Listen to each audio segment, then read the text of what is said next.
Mesdames, Messieurs, bonsoir, bienvenue dans cette édition. L'info du jour, c'est la baisse du nombre d'emplois en Nouvelle-Calédonie. Voici les titres.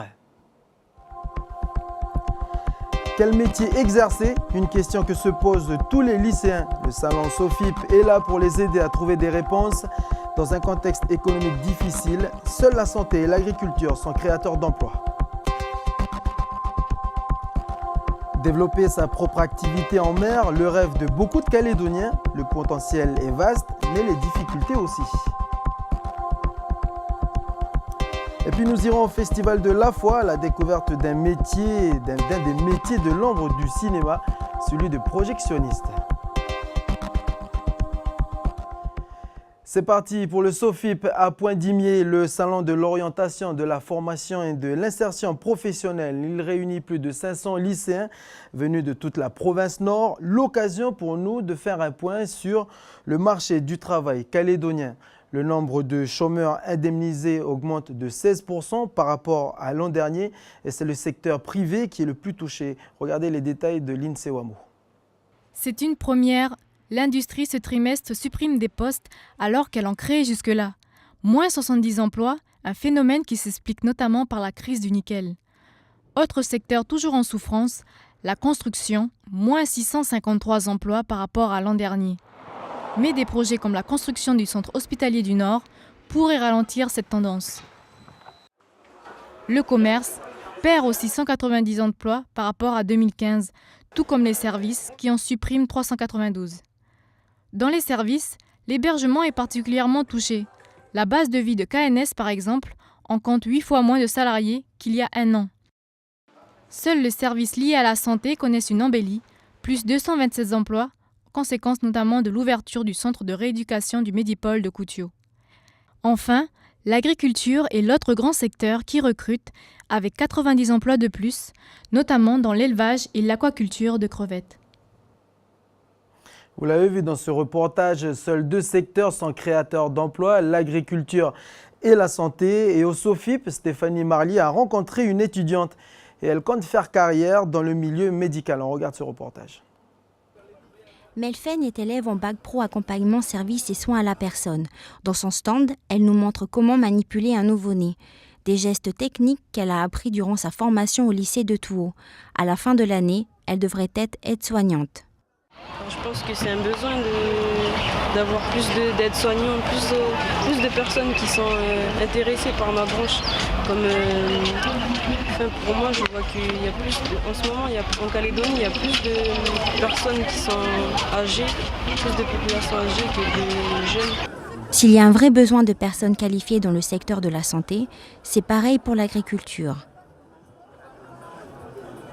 Ces deux filières sont très demandées, notamment du fait que la production en Nouvelle-Calédonie ne suffit pas à l'autoconsommation. Donc la province sud et le gouvernement réfléchit à assumer l'auto-alimentation de la Nouvelle-Calédonie, l'autosuffisance alimentaire. Donc il y a un potentiel de développement extrêmement important. C'est d'ailleurs le secteur qui recrute le plus ces derniers mois, avec 90 emplois en plus. Au niveau des établissements, de nombreuses formations sont orientées vers ces secteurs. Le lycée de Doneva, par exemple, propose chaque année 16 places pour la formation santé et 16 places pour la formation agricole, avec en moyenne 80% de réussite. Et on continue avec la presse internationale tout en restant dans le secteur de l'emploi. Écoutez ce chiffre, 18 millions de francs pacifiques. C'est la somme pour obtenir une maison, du terrain et un emploi. Non, ce n'est pas du rêve, c'est la réalité. Et c'est une offre lancée par la petite ville de Kaitangata sur l'île du sud de la Nouvelle-Zélande. La presse internationale n'en revient pas. Près de 1000 emplois restent vacants depuis plusieurs années dans les secteurs de l'industrie, de la santé et du bâtiment. L'image d'une destination peu enviée pourrait changer car depuis l'annonce, le maire a déjà reçu plus de 5000 appels téléphoniques. L'autre information du jour, c'est la venue du nouveau haut-commissaire de la République, Thierry Lataste, en province Nord. Il était en visite et surtout pour parler de l'insécurité, de la délinquance. Il en a fait une priorité durant les discussions avec les élus. Une priorité s'est dégagée durant cet entretien. Il veut encadrer davantage la jeunesse calédonienne. Il répond aux questions de Camille Monnier.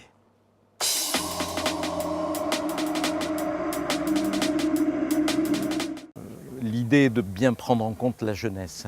On parlait largement, la délinquance ne se résume pas heureusement à la jeunesse, toute la jeunesse n'est pas délinquante et tous les délinquants ne sont pas des jeunes, donc la question était plus large.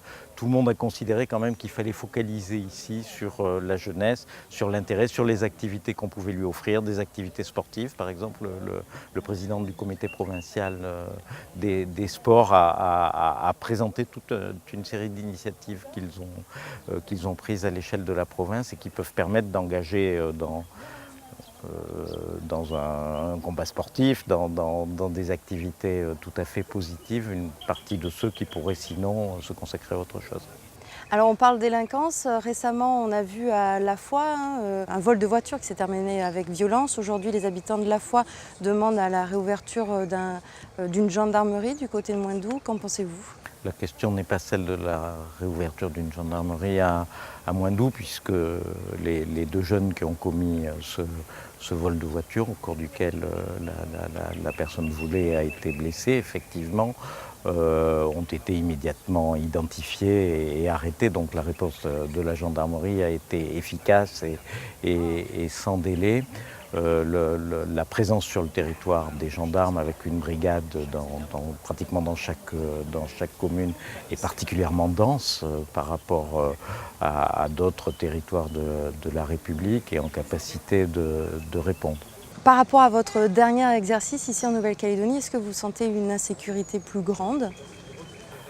La Nouvelle-Calédonie n'est pas, quand on le compare à d'autres territoires de la République, j'ai eu une vision nationale, je suivais au président de la République l'ensemble des Outre-mer et donc je peux comparer la situation de la Nouvelle-Calédonie à celle d'autres collectivités d'outre-mer. Donc la Nouvelle-Calédonie a connu une progression sensible que ressent la population et qui doit être prise en compte et qui doit appeler à une réponse de tous ceux qui sont concernés, l'autorité judiciaire, les forces de police et de gendarmerie, le représentant de l'État.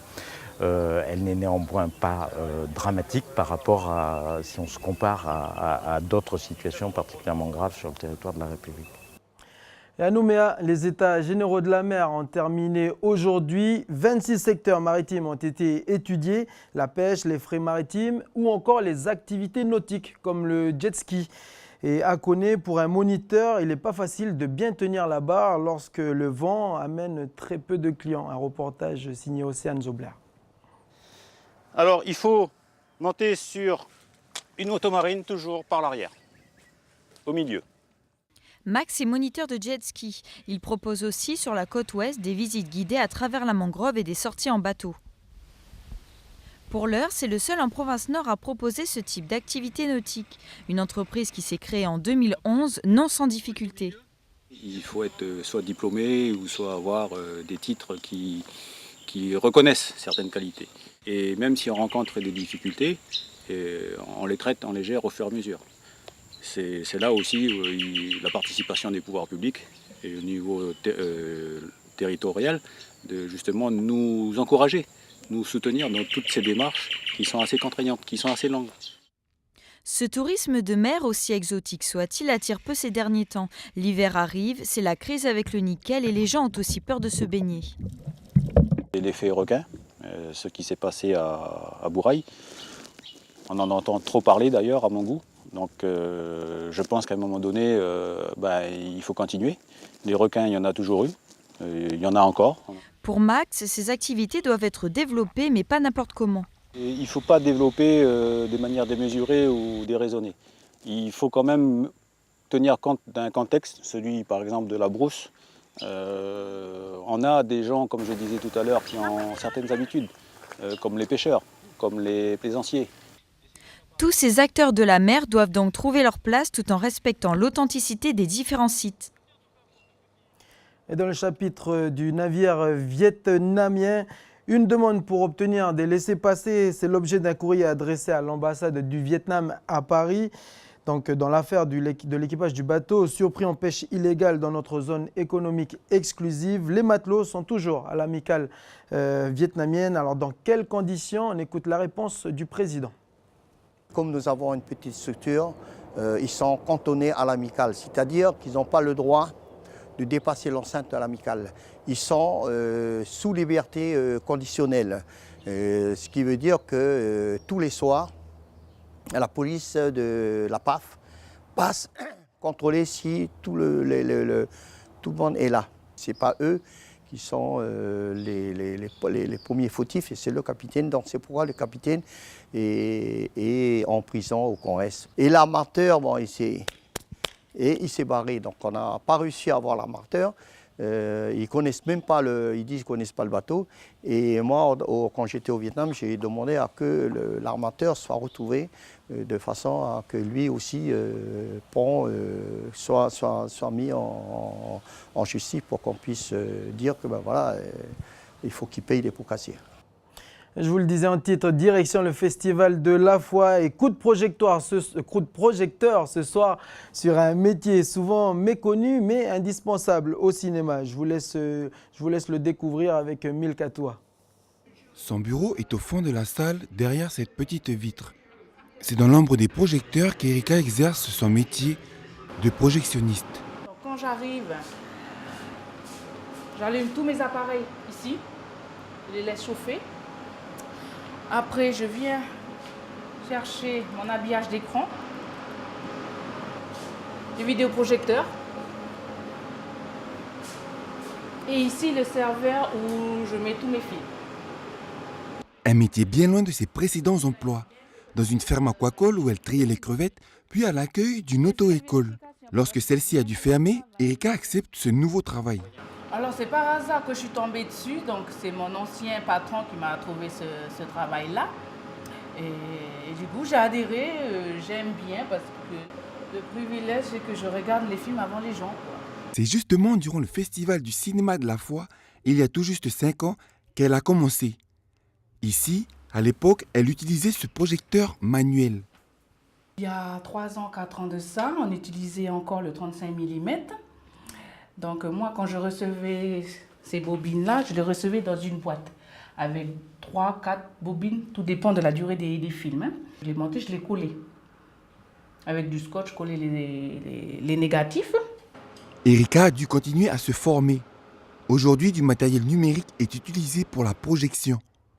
Il demande moins d'efforts, mais a quand même un gros inconvénient. Donc le problème qui se pose avec ces appareils-là, que s'il y a un bug informatique, nous, sur le territoire, on ne peut pas le gérer, donc on est obligé de faire appel à un technicien de France qui, lui, via Internet, puisse contrôler la machine depuis la France.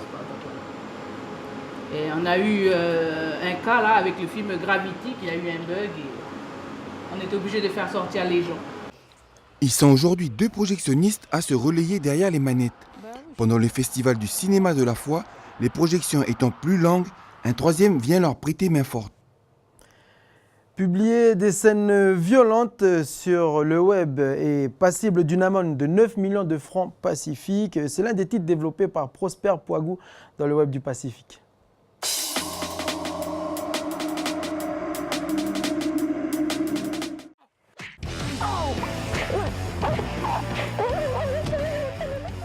Ce court-métrage dénonce le phénomène appelé happy slapping. C'est le fait d'enregistrer une scène violente et de la publier sur Internet et les réseaux sociaux. Dans la législation française, l'auteur des coups peut être poursuivi pour atteinte volontaire à l'intégrité physique de la personne. L'auteur de la vidéo, quant à lui, même s'il ne participe pas à l'acte, peut être poursuivi pour non-assistance à personne en danger. Rien que pour la diffusion sur Internet, la peine encourue est de 5 ans d'emprisonnement et une amende de 9 millions de francs CFP.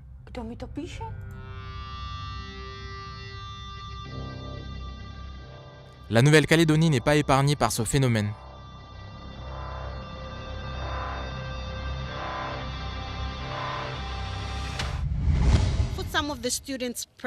C'est avec des larmes que ces étudiants de l'université de Papouasie-Nouvelle-Guinée apprennent la nouvelle.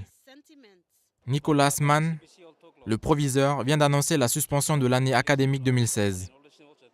Cette décision intervient après 6 semaines de protestation et de boycott des cours d'une partie des étudiants qui réclament la démission du Premier ministre Peter O'Neill. La décision a soulevé de nombreuses questions, notamment celle des frais engendrés pour organiser le retour des étudiants dans leur province d'origine.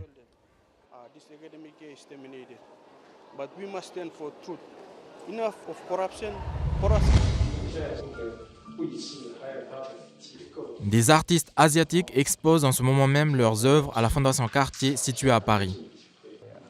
Parmi eux, Kai Guo-Qiang, spécialiste du gunpowder painting ou peinture à la poudre à canon, une nouvelle technique.